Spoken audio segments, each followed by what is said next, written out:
గోదావరి జిల్లాలో కూటమి అభ్యర్థుల అసమ్మతి నాయకుల ఆగ్రహం ఇంకా చల్లబడలేదు. సీట్ల పంపకం తెచ్చిన తంట తెలుగుదేశం పార్టీకి తలనొప్పిగా మారింది.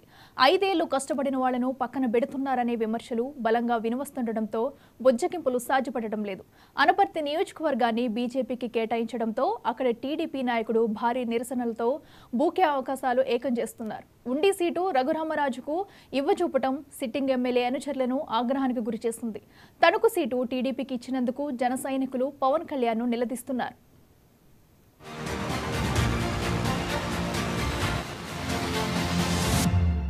తూర్పు గోదావరి జిల్లా అనపర్తి నియోజకవర్గంలో నల్లమిల్లి కుటుంబం 4 దశాబ్దాలుగా రాజకీయాల్లో ఉంది. అందుకే ఇక్కడి ప్రజల్లో ఆ కుటుంబం పట్ల ప్రత్యేక అభిమానం ఉంది. తెలుగుదేశం పార్టీ నుంచి పోటీ చేసి గత ఎన్నికల్లో ఓడిన నల్లమిల్లి రామకృష్ణారెడ్డి ఈ 5 ఏళ్ల కాలంలో పార్టీ కార్యక్రమాల్లో చురుగ్గా ఉంటూ వచ్చారు. కానీ ఈ స్థానాన్ని కూటమి భాగస్వామి బీజేపీకి కేటాయించడంతో నల్లమిల్లి అనుచరగణంలో ఆగ్రహావేశాలు పెల్లుబీకాయి.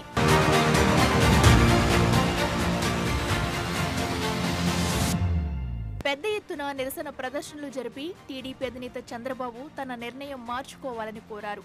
ప్రజల అభిప్రాయం కోసమంటూ జరిపిన ఈ ప్రదర్శనలలో నల్లమిల్లి రామకృష్ణారెడ్డి కుటుంబం సమితంగా పాల్గొన్నారు. వేలాదిగా తరలివచ్చిన తెలుగుదేశం కార్యకర్తలు మేమంతా మీ వెంటే అంటూ నల్లమిల్లికి సంఘీభావం తెలియజేశారు.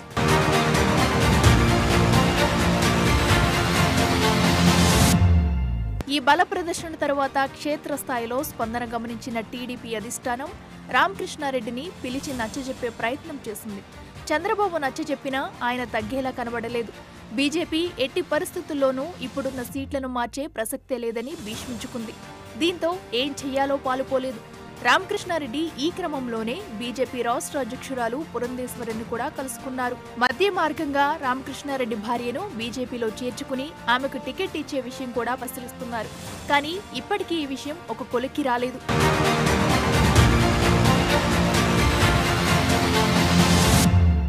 ఇలా ఉండగా పశ్చిమ గోదావరి జిల్లా ఉండి నియోజకవర్గం తెలుగుదేశం పార్టీకి చిక్కుముడిగా తయారైంది. ఎమ్మెల్యే మాజీ ఎమ్మెల్యే మధ్య పోటీ ఏర్పడినప్పుడు ఎమ్మెల్యేకు టికెట్ ఇచ్చి మాజీని దూరం చేసుకున్న పార్టీ ఇప్పుడు సిట్టింగ్ ను కూడా పక్కన పెట్టాల్సి వస్తుంది. ఎంపీ రఘురామరాజుకు ఎలాగైనా టికెట్ ఇచ్చి తీరాల్సి రావడంతో నరసాపురం తర్వాత ఉండిలో మాత్రమే అవకాశం ఉంది. అందుకే ఉండి ఎమ్మెల్యే అనుచరగణం ఈ ఆలోచన మీద తీవ్రంగా మండిపడుతుంది. ఈరోజు కొంచెం స్తబ్దత, కొన్ని మీడియా సంస్థలు వచ్చినటువంటి వార్తల్ని విని మా యొక్క కార్యకర్తలు వేలాది మంది వారందరూ కూడా అడుగుతూ ఉన్నారు. ఇట్లాంటి పరిస్థితి ఎట్లా కుదరదు, మాకు యొక్క తెలుగుదేశం పార్టీకి ఎట్టి పరిస్థితిలో ఉండి శాసనసభ్యుడిగా ఆ పార్టీకి అవకాశం ఇచ్చినటువంటి రాంబాబుని కొనసాగించాలని చెప్పి నన్ను కోరుకుంటున్నారు అందరూ కూడా. అయినప్పటికీ అధినాయకుడి దగ్గరికి అందరూ కూడా ఈరోజు కార్యకర్తలు రావడం జరిగింది. నేను రామరాజు మంచి వ్యక్తి, ఆయనకి ఎటువంటి ఆలోచన వేరే ఒక ఆలోచన లేదు. ఏదన్నా ఆలోచన ఉంటే కనుక నేను కూడా మీ అందరితో కూడా డిస్కస్ చేసి ఒక నిర్ణయానికి వస్తాను. ఒక 2-3 రోజుల్లో పొత్తుల్లో భాగంగా వివిధ సమావేశాల్లో మాట్లాడవలసినటువంటి అంశాలు ఉన్నాయి.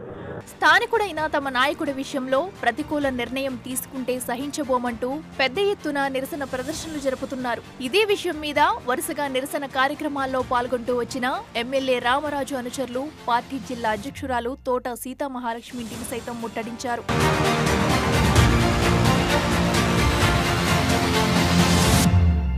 నిజానికి ఆమె చేతిలో ఏమీ లేకపోయినా జిల్లా అధ్యక్షురాలి హోదాలో ఆమె సమక్షంలో నిరసన తెలియజేశారు. ఆమె కూడా అధిష్టానానికి ఈ విషయం తెలియజేస్తానని మాత్రమే చెప్పారు. ఏమైనా రాజుల కోటాలో రాజుకున్న నిప్పు ఆరెట్టు కనబడటం లేదు. చంద్రబాబును 2వ విడత కలిసిన రామరాజు నిరాశతోనే వెనుతిరిగారు.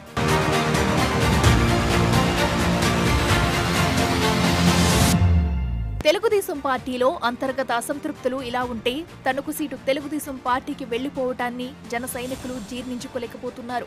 చంద్రబాబు నాయుడు, పవన్ కళ్యాణ్ ఉమ్మడిగా పాల్గొన్న బహిరంగ సభావేదిక దగ్గరే 2 పార్టీల మధ్య విభేదాలు బయటపడ్డాయి.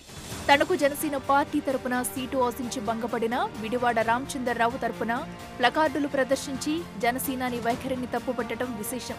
వారాహి యాత్రలో నీవు ఇచ్చిన మాటకు విలువేది, గెలిచే టికెట్లు కూడా త్యాగం చేస్తారా, దాన్ని త్యాగం అంటారా అనే ప్లకార్డులతో విడివాడకు అనుకూలంగా సభావేదిక దగ్గర జన సైనికులు నినాదాలిచ్చారు.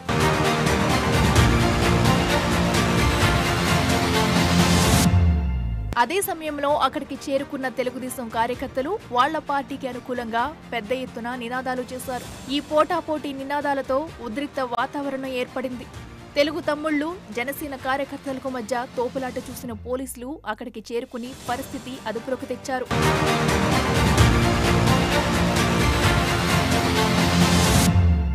మొత్తంగా ఉభయ గోదావరి జిల్లాల్లో కూటమి అభ్యర్థుల మధ్య చిచ్చు ఆరేలా కనబడటం లేదు. అభ్యర్థులను మార్చడానికి కూడా ఇబ్బందులు ఉండటంతో ఈ వ్యవహారం చినికి గాలివానలా మారిట్టుంది. ఈ క్రమంలో ఎవరు స్వతంత్ర అభ్యర్థులుగా పోటీ చేసి కూటమి అభ్యర్థుల విజయావకాశాలను దెబ్బతీస్తారనే లెక్కలు వేసుకుంటుంది తెలుగుదేశం.